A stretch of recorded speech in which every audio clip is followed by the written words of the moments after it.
नमस्कार सभी को।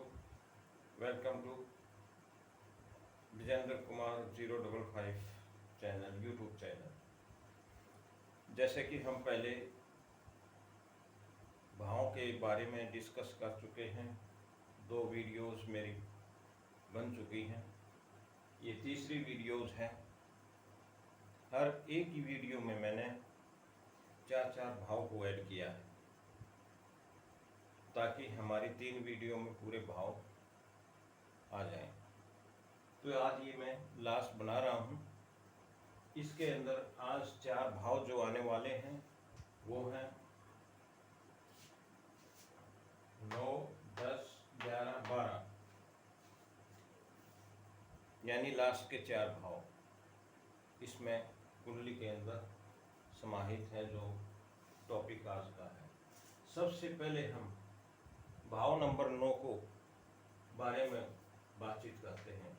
ये त्रिकोण का भाव है, ये त्रिकोण का भाव है, 1, 5, 9 की श्रेणी में आता है, तो इसको हम त्रिकोण का भाव इसे बोलते हैं। इस भाव से जो है हम भाग्य उदय, धार्मिक प्रवृत्ति, दान पुण्य, तीर्थ यात्रा, गुरुद्वारे, मंदिर, प्रदेश आवास, जो भी पिता, मुखिया किसी भी सोसाइटी का, समुद्री यात्रा, सौपन, मन की शांति, पोता पोती, ये सब इस भाव में आ जाते हैं। इसको नाइन्थ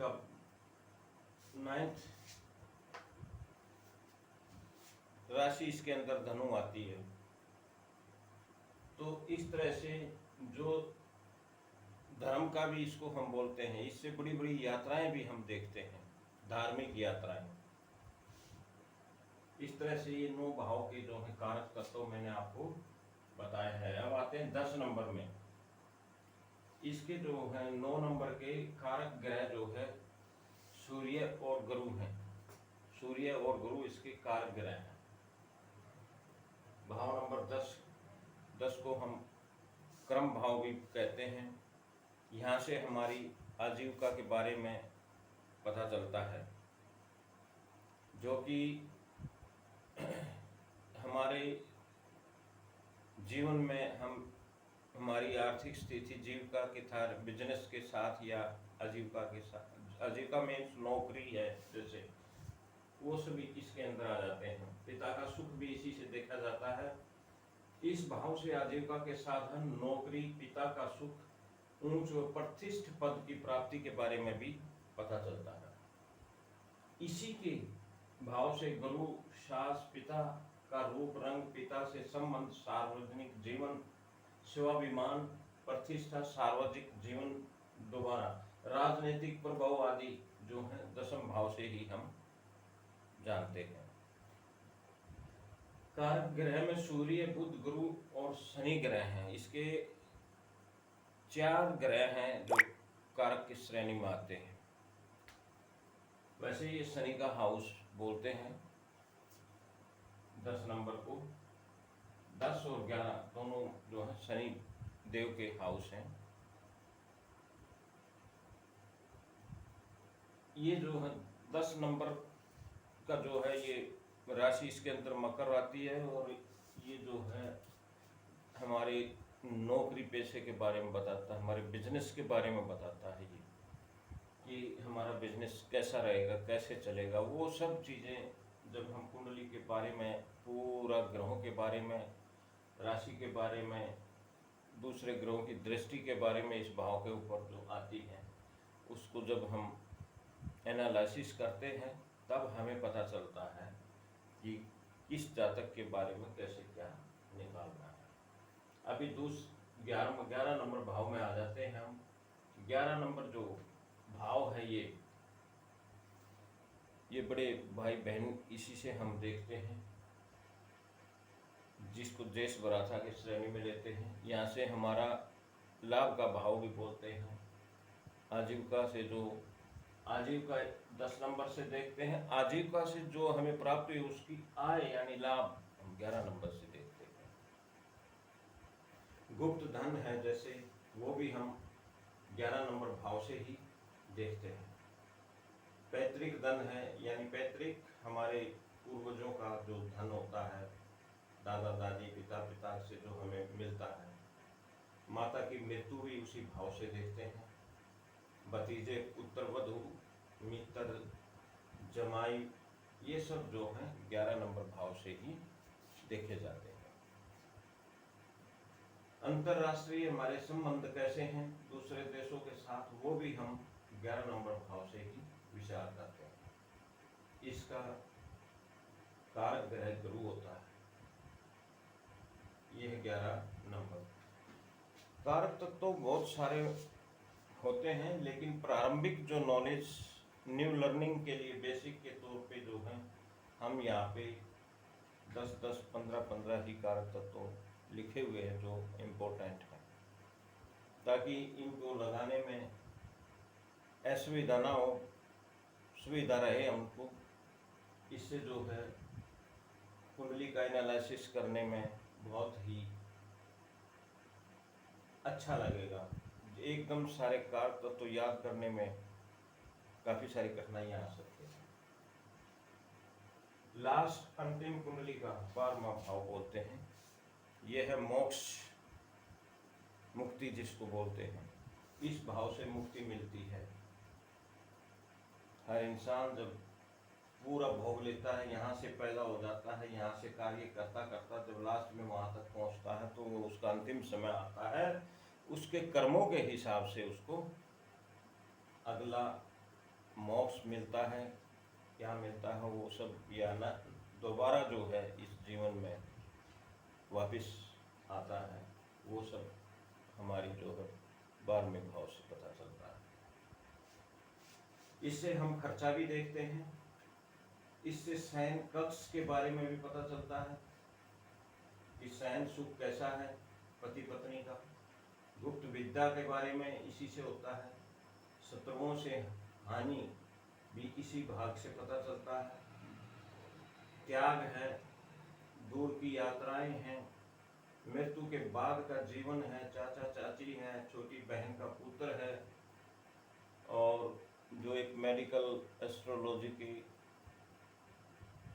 श्रेणी में आता है, घुटने से नीचे पिंडलियों और उंगलियों का बारे में भी हम काल पुरुष की कुंडली के हिसाब से 12वें भाव से ही जानते हैं। इस तरह से हमारे ये जो है पूरे के पूरे 12 भाव के कारक तत्व पूरे कंप्लीट हो चुके हैं। अभी हमने कुंडली का पूरा विश्लेषण तभी संभव हो पाएगा जब हम राशि के बारे में, ग्रहों के बारे में और नक्षत्रों के कारक तत्वों के बारे में पढ़ लेते हैं। अदरवाइज भाव एक ऐसा प्लेटफॉर्म है बाकी तीनों चीज़ों के लिए, वो वहाँ पे जो है भाव हमेशा फिक्स रहते हैं।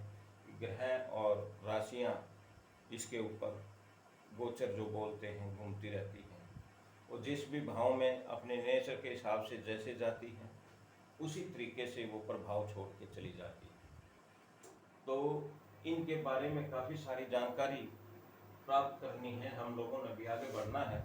अभी नेक्स्ट हमारा राशियों के बारे में आपको बताया जाएगा। नेक्स्ट जो वीडियो बनेगी वो राशियों के बारे में, और राशियों के बारे में भाव की अपेक्षा राशियों में हमें ज़्यादा अध्ययन करने की जरूरत पड़ेगी, क्योंकि राशियों की काफ़ी सारी विशेषताएं हैं। वो सब की सब जो हैं हम जब अध्ययन करेंगे राशियों का तो हमें उसका पता चल जाएगा। जैसे कि राशि आने वाली है, मैं थोड़ा सा ब्रीफ उसके ऊपर कर देता हूँ।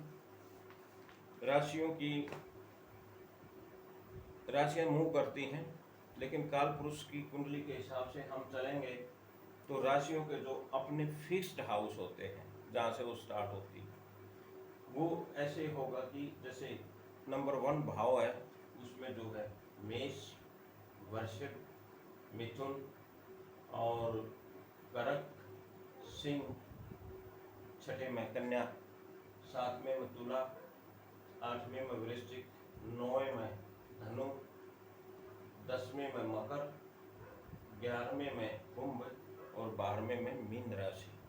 इस तरह से काल पुरुष की कुंडली में आती है। तो इस तरह जब ये रोटेट होंगी तो जरूरी नहीं होता कि वो राशि कहाँ पे जाएगी। जिस समय बच्चे का जन्म होता है या जब हमने कुंडली देखनी होती है, उस समय भी हम ग्रह और राशियों को ढूंढते हैं कि प्रेजेंट में उसकी क्या हैसियत है, क्या पोजीशन है। तो इस प्रकार से हम बोलते हैं। उन राशियों के अंदर भी अलग अलग किस्म की राशियां होती हैं। जैसे कुछ राशियां को हम सर की श्रेणी में लेते हैं, किसी को सितर की श्रेणी में, किसी को द्वितीय स्वभाव की श्रेणी में लेते हैं, और उनके अलग अलग ही परिणाम आते हैं जब कुंडली का विश्लेषण करते हैं। चार्ट का जब हम विश्लेषण करते हैं, उसको हम पढ़ते हैं। उनके तत्वों के बारे में भी हमने पता करना है। अग्नि तत्व, पृथ्वी तत्व, वायु तत्व, जल तत्व, ये सभी उसमें आएंगे राशियों को जब हम अध्ययन करेंगे। इस तरह से हम जो राशियों की बहुत सारी क्वालिटीज को लेके चलेंगे। भाव हमारे कंप्लीट हो चुके हैं और मुझे उम्मीद है कि छोटी सी जानकारी आपको बिल्कुल पसंद आई होगी। इसमें कोई वो नहीं है। मैंने इसको, ये जो टॉपिक नीचे लिखा हुआ है भावों का क्लासिफिकेशन के बारे में, जैसे 1, 4, 10, 1, 4, 7, 10, इसको में शुभ फल मिलते हैं, इसको हम केंद्र का भाव बोलते हैं। त्रिकोण 1, 5, 9 शुभ, इसको भी शुभ फल मिलते हैं, इसको हम त्रिकोण बोलते हैं। फणकर भाव 2, 5, 8, 11, उपोक्लिम 3, 6, 9 एवं 12, त्रिषडाय 3, 6, 11। त्रिषडाय जो है पाप ग्रह के जैसे फल देता है। जो हमारे पाप ग्रह होते हैं ना, 4, 5 शनि है, जैसे सूर्य है, मंगल है, राहु केतु है, ये उनको बोलते हैं हम पाप ग्रह। त्रिक भाव 6, 8, 12, ये भाव में भी कोई भी ग्रह अच्छा फल नहीं देता है।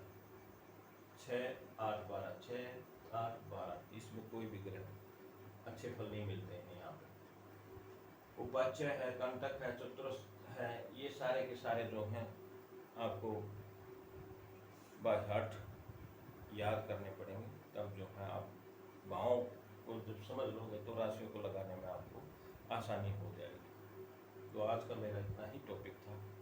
Thank you very much. आपको ये ज़रूर पसंद आएगी। धन्यवाद। आपको सभी को नमस्कार।